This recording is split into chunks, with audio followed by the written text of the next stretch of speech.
आने वाली 5 फरवरी को दिल्ली में चुनाव होने जा रहे हैं, लेकिन दिल्ली के चुनाव को लेकर सियासी सरगर्मी इस समय पर काफी ज्यादा तेज है। नतीजे 8 फरवरी को घोषित किए जाएंगे, लेकिन उससे पहले दोस्तों एक और ताजा सर्वे के रुझान सामने आ चुके हैं। बीजेपी आम आदमी पार्टी को हराने की कोशिश में है और कांग्रेस पार्टी भी इस बार आम आदमी पार्टी को जबरदस्त टक्कर दे रही है। बीजेपी के लिए यहां चुनाव सबसे ज्यादा अहम है, क्योंकि पूरे देश में अपनी अलग छाप छोड़ने वाले प्रधानमंत्री मोदी की दाल दिल्ली में नहीं गल पाती है। पर इस बार दिल्ली की तैयारी जबरदस्त है। आरएसएस की ग्राउंड में भी की जा रही मेहनत कांग्रेस और आम आदमी पार्टी की मुसीबत बढ़ा रही है। वहीं कांग्रेस इन दिनों जिस अंदाज में नजर आ रही है, जिस तरह से कांग्रेस पार्टी एक्टिव है, वैसे पहले कभी भी नहीं थी। तो इस चुनाव में क्या होगा, क्या समीकरण बन रही हैं, वह आज हम आपको बताएंगे। दिल्ली विधानसभा चुनाव को लेकर कुछ ताजा सर्वे सामने आए हैं, वो क्या कह रहे हैं, उनके आंकड़े क्या हैं, इस वीडियो में हम लोग जानने वाले हैं। दोस्तों, इस वीडियो को शुरू करने से पहले हम आपको सिर्फ 2 मिनट में ऐसी बातें बताएंगे, उनको आप अगर ध्यान से सुनेंगे तो आपके दिल की धड़कन तेज हो जाएगी और आपको मालूम पड़ जाएगा कि दिल्ली के चुनाव की इस बार क्या स्थिति हमें देखने को मिल रही है। पिछले चुनाव में केजरीवाल जिस कॉन्फिडेंस से चुनाव लड़ा करते थे, इस बार हमें उनके चेहरे पर वह देखने को नहीं मिल रहा है। केजरीवाल को मेजोरिटी के लिए 36 सीट लाने के लिए भी क्या क्या पापड़ बेलने पड़ रही हैं, उनको समझ लीजिए। अगले 2 मिनट के बाद आपको यही लगेगा कि केजरीवाल से नहीं हो पाएगा। दोस्तों, हम इस वीडियो में आपको सारी डिटेल में बताने वाले हैं। आम आदमी पार्टी को ज्यादातर दलितों और मुसलमानों के वोट मिलते हैं, लेकिन दोस्तों इस बार के चुनाव में वह वोट पूरी तरह से नहीं मिलने वाले हैं। इसका दोस्तों सिंपल सा लॉजिक यहाँ रहने वाला है कि आम आदमी पार्टी और साथ में कांग्रेस पार्टी इस बार गठबंधन में चुनाव नहीं लड़ रही हैं। अगर दोस्तों ये दोनों पार्टियां चुनाव गठबंधन में नहीं लड़ रही हैं, तो जाहिर सी बात है कि इनके वोट आपस में कटने वाले हैं। दोस्तों, जैसा कि आप जानते हैं कि कांग्रेस के बजाय आम आदमी पार्टी का पलड़ा दिल्ली में काफी ज्यादा भारी है,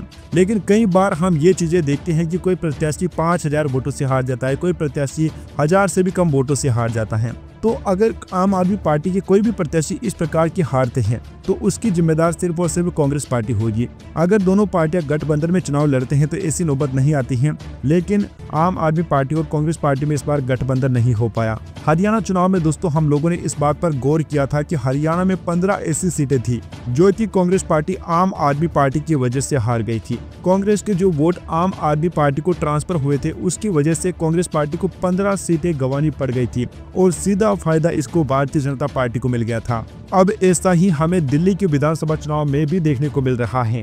इस बात की तो पूरे चांस है कि अपर कास्ट के ज्यादातर वोट बीजेपी के पाले में ही जाएंगे। अब दोस्तों ओबीसी के वोट भी ज्यादातर तो बीजेपी को ही मिलने वाले हैं। रही बात दलित वोटर्स की और साथ ही में मुसलमान वोटर्स की, वह कांग्रेस पार्टी में बंटने वाले हैं, आम आदमी पार्टी में बंटने वाले हैं। इसके साथ ही में इनका कुछ हिस्सा बीजेपी को भी बड़े जबरदस्त तरीके से सपोर्ट करता है। अगर दोस्तों मुसलमानों का ज्यादातर वोट कांग्रेस पार्टी अपने पाले में खींच लेती है, तो भी आम आदमी पार्टी को बड़ा नुकसान होगा और बीजेपी की आराम से सरकार बन जाएगी। दिल्ली में ओबीसी और अपर कास्ट का एक बहुत बड़ा दरा पूर्वांचली वोटरों का है और दोस्तों ये कहीं ना कहीं बीजेपी को एक पूरे तरीके से प्रचंड तरीके से सपोर्ट करता हुआ नजर आ रहा है। 2013 के बाद से दिल्ली के चुनाव में काफी ज्यादा अप डाउन आए हैं, लेकिन केजरीवाल ने लगातार अपनी छवि को मजबूत किया है। इस बार केजरीवाल के जेल जाने के बाद वो छवि अब बरकरार नहीं रही है। जो केजरीवाल सीएजी की रिपोर्ट को लेकर कांग्रेस सरकार पर लगातार हमले कर रहे थे, लेकिन दोस्तों आप लोगों ने गौर किया होगा कि केजरीवाल ने कई सरकारों पर भ्रष्टाचार के आरोप लगाए। लिस्ट लेकर वो सामने आते थे, नाम लेते थे, उनमें से किसी को जेल नहीं हुई थी। लेकिन अरविंद केजरीवाल, जो कि अपने आप को बहुत बड़ा ईमानदार बताते हैं, उनकी पार्टी के कई दिग्गज नेताओं को जेल हो जाती है। खुद मुख्यमंत्री रहते हुए भी उनको जेल जाना पड़ता है। तो ये अरविंद केजरीवाल की छवि को बहुत ज्यादा बिगाड़ चुका है, उनकी छवि पर ये बहुत बड़ा दाग लग चुका है। केजरीवाल अब तक जो दिल्ली में चुनाव जीत रहे थे, वहां दिल्ली के अंदर 25 से 30% ऐसे वोटर्स जो कि स्विंग कर जाते हैं, इधर से उधर जाते रहते हैं, उनकी वजह से चुनाव जीत रहे थे। क्योंकि वह चुनाव के समय अपने आप को एक ईमानदार, पढ़ा लिखा, बेदाग, जिसके पास कोई एम्बिशन है, इससे दोस्तों अरविंद केजरीवाल अपने आप को दिखाते थे। लेकिन जब से वह शराब घोटाले के आरोप में तिहाड़ जेल में गए, उन्होंने शीश महल बनाया और लगातार झूठे वादे लोगों के सामने आने लगे। पोल्यूशन कम करने के जो वादे थे वह पोल्यूशन कभी भी कम नहीं हुआ है। यमुना को साफ करने का वादा था वह पूरा नहीं हो पाया। तो कहीं ना कहीं दोस्तों पिछले 10 सालों की एंटी इनकम्बेंसी हमें केजरीवाल के खिलाफ देखने को मिल रही है।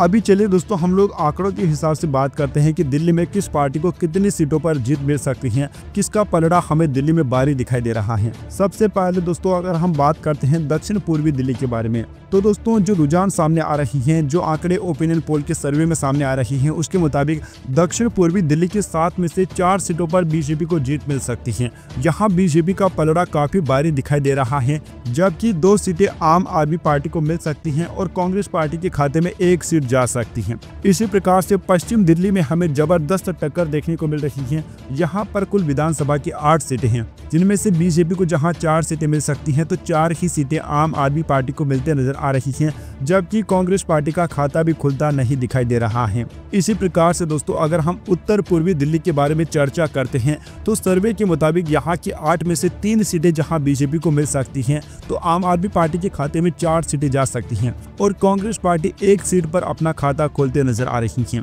अभी तक दोस्तों जो 23 सीटों के रुझान सामने आए हैं, आंकड़े सामने आए हैं, उसके मुताबिक बीजेपी को जहां 11 सीटों पर जीत मिल सकती है तो आम आदमी पार्टी जबरदस्त टक्कर दे रही है और 10 सीटों पर आम आदमी पार्टी को जीत मिल सकती है। कांग्रेस पार्टी 2 सीटों पर अपना खाता खोल सकती है। अगर दक्षिण दिल्ली की हम चर्चा करते हैं तो यहाँ पर कुल 5 सीटें हैं और दोस्तों जो ओपिनियन पोल के आंकड़े हैं उसके मुताबिक 3 सीटों पर जहाँ बीजेपी को जीत मिल सकती है तो आम आदमी पार्टी को 2 सीटें मिल सकती हैं और कांग्रेस पार्टी को 0 सीट मिलते नजर आ रही है। दोस्तों आपको बताना चाहेंगे कि बीजेपी में दिल्ली इस बार गठबंधन के साथ चुनाव लड़ रही है। हर बार बीजेपी अकेले चुनाव लड़ती है, लेकिन इस बार बीजेपी ने चिराग पासवान की पार्टी को, साथ ही में नीतीश कुमार की पार्टी को 1-1 सीट दी है। तो भारतीय जनता पार्टी अपने दम पर जहां 68 सीटों पर चुनाव लड़ रही है तो 2 सीटों पर अपने प्रत्याशी, अपने जो साथी दल है ना, उनके प्रत्याशियों को मैदान में उतारा है। लेकिन कांग्रेस पार्टी और आम आदमी पार्टी अलग अलग चुनाव लड़ रही है। लोकसभा चुनाव में ये पार्टियां एक हो जाती हैं, लेकिन विधानसभा चुनाव में एक दूसरे पर ही हमला करने लग जाती हैं, जो कि जनता सीधे तौर पर देख रही है। अब दोस्तों अगर हम सेंट्रल दिल्ली की चर्चा करते हैं तो यहाँ की 7 में से 4 सीटों पर जहाँ बीजेपी को जीत मिल सकती हैं तो 3 सीटें आम आदमी पार्टी को मिल सकती हैं और कांग्रेस पार्टी को 0 सीट मिलते नजर आ रही हैं। पूर्वी दिल्ली की 5 में से 2 सीटों पर जहाँ बीजेपी को जीत मिल सकती है तो यहाँ आम आदमी पार्टी को 3 सीटों पर जीत मिलते नजर आ रही है। कांग्रेस पार्टी को एक भी सीट पर जीत नहीं मिलने की संभावना है।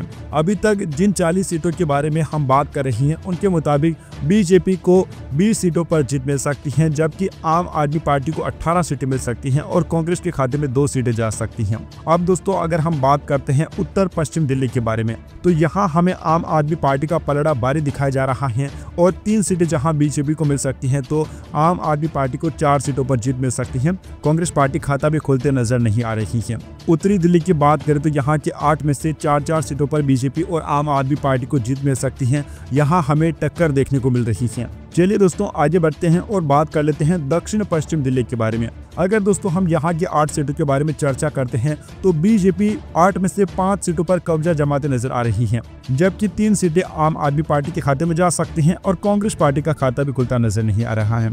अभी तक हमने जिन 63 सीटों के बारे में चर्चा की है उनके मुताबिक बीजेपी को जहाँ 32 सीटें मिल सकती हैं, आम आदमी पार्टी को 29 सीटें मिल सकती हैं और कांग्रेस पार्टी के खाते में 2 सीट जाने की संभावना जाहिर की जा रही है। चलिए दोस्तों अब हम आखिर में बात कर लेते हैं नई दिल्ली के बारे में। नई दिल्ली में कुल 7 सीटें हैं, जिनमें से बीजेपी को जहां 4 सीटों पर जीत मिल सकती है तो आम आदमी पार्टी के खाते में 3 सीटें जाती हुई दिखाई दे रही हैं। अभी तक दोस्तों हमने जिन भी 70 सीटों के बारे में चर्चा की है, ओपिनियन पोल के सर्वे के मुताबिक 36 सीटों पर जहां बीजेपी को जीत मिल सकती है तो आम आदमी पार्टी को 32 सीटों पर जीत मिलने की संभावना है और 2 सीटें कांग्रेस पार्टी के खाते में जा सकती हैं। दोस्तों हमने पिछले चुनाव में देखा है कि जिस भी पार्टी ने बड़ी बड़ी घोषणाएं की हैं, चाहे वह महाराष्ट्र हो, हरियाणा हो, जिस भी पार्टी ने बड़े बड़े ऐलान किए हैं उनकी ही हमें जीत देखने को मिली है। खासकर से जो महिलाओं को लेकर जो स्कीम चलाई गई थी उनका फायदा राजनीतिक पार्टियों को मिला था। इस बार के चुनाव में दोस्तों सभी पार्टियों ने वादों का पिटारा खोल दिया है, लेकिन दोस्तों यहाँ हम कह नहीं सकते हैं कि कोई भी पार्टी जो इतने बड़े बड़े वादे किए गए हैं उनको निभा पाएगी या फिर नहीं। दोस्तों इस ओपिनियन पोल पर आप लोगों की क्या राय है? आपके हिसाब से दिल्ली में इस बार किस पार्टी की सरकार बन सकती है? आपकी जो भी राय है नीचे अपनी राय कमेंट बॉक्स में जरूर बताइए। Subscribe now and press the bell icon.